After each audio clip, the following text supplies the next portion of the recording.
Assalamualaikum warahmatullahi wabarakatuh. Perkenalkan, nama saya Lolita Tamasadia, NPM 1841145. Di sini saya akan menjelaskan beberapa materi mengenai manajemen keuangan internasional.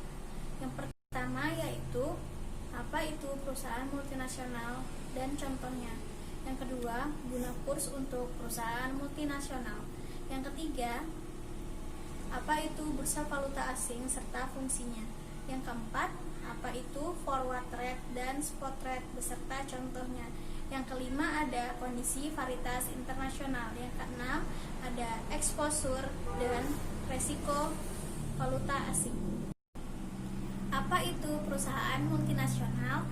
Perusahaan multinasional merupakan perusahaan yang kegiatan bisnisnya bersifat internasional dan lokasi produksinya terdapat di beberapa negara. Apa sih motivasi perusahaan multinasional? Yang pertama yaitu motivasinya memperluas pasar. Yang kedua yaitu mencari bahan baku dan menjual kembali ke luar negeri. Yang ketiga yaitu meminimumkan biaya serta memaksimalkan sumber daya.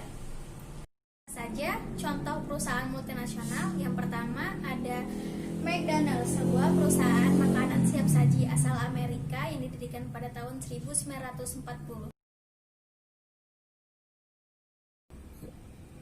Kedua ada Toyota, sebuah perusahaan pabrikan mobil asal Jepang yang berpusat di Toyota Aichi.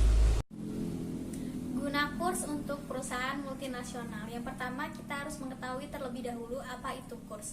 Kurs merupakan nilai atau harga suatu mata uang yang dapat ditukar dengan mata uang lain. Sedangkan guna kurs untuk perusahaan multinasional adalah sebagai alat tukar-menukar barang dan jasa dalam perdagangan internasional seperti ekspor dan impor. Contohnya adalah ketika Indonesia mengimpor beras ke Tiongkok, maka Indonesia akan membayar Tiongkok dengan menggunakan dolar. 3. Apa itu bursa valuta asing? Bursa valuta asing merupakan suatu transaksi memperdagangkan mata uang suatu negara dengan negara lainnya yang melibatkan pasar-pasar uang utama di dunia. Apa sih fungsi dari bursa valuta asing? Yang pertama yaitu mempermudah kegiatan ekspor dan impor. Yang kedua yaitu mempermudah penukaran valuta asing. Yang ketiga, mempermudah pemindahan dana dari suatu negara ke negara lainnya. Yang keempat yaitu mempermudah pasar valuta asing dalam melakukan spekulasi. Yang keempat, saya akan menjelaskan tentang spot rate dan forward rate. Apa itu spot rate? Jual beli mata uang asing dengan pembayaran antar bank yang diselesaikan dalam jangka waktu 2x24 jam. Sedangkan forward rate jual beli mata uang asing dengan pembayaran antar bank yang dilakukan pada masa yang akan datang maksimum 1 tahun. Yang kelima, kondisi paritas internasional. Apa sih yang dimaksud dari kondisi paritas internasional? Suatu kondisi keseimbangan pasar valuta asing terkait dengan faktor-faktor yang mempengaruhi perubahan kurs suatu saja faktor yang mempengaruhi kurs suatu mata uang. Yang pertama ada inflasi, yang kedua ada tingkat suku bunga, yang ketiga ada neraca perdagangan, dan keempat ada hutang. 6. Apa itu exposure?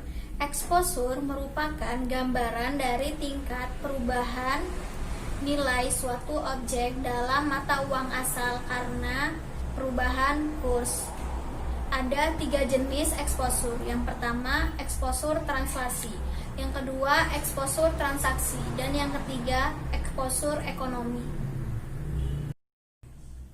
Risiko valuta asing merupakan risiko yang disebabkan oleh perubahan kurs valuta asing di pasaran yang tidak sesuai dengan yang diharapkan. Sekian penjelasan dari saya mengenai materi manajemen keuangan internasional. Assalamualaikum warahmatullahi wabarakatuh.